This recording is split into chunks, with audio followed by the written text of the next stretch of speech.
Welcome to the Tech Egg. Don't get scrambled. Enjoy the video. You start by verifying prerequisites. Check that your Apple Watch SE runs the required watch OS and isn't in low power mode. Once done, make sure battery is above half to avoid interruptions. Now, open Settings on the watch or the Watch app on your iPhone. This is where you'll change display behavior.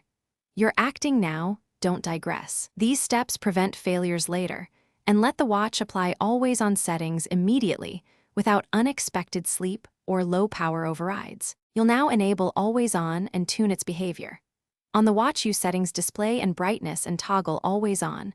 On iPhone, open the Watch app and mirror or refine those options. Make deliberate choices about complications and dimming. More complications mean higher power draw, so disable ones you don't need. Also confirm tap to wake and wake on wrist raise settings. These affect perceived responsiveness and battery life.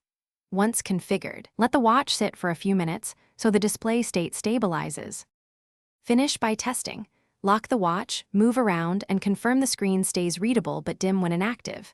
If it doesn't, reboot the watch first, then confirm low power and any iPhone focus or theater modes aren't forcing sleep.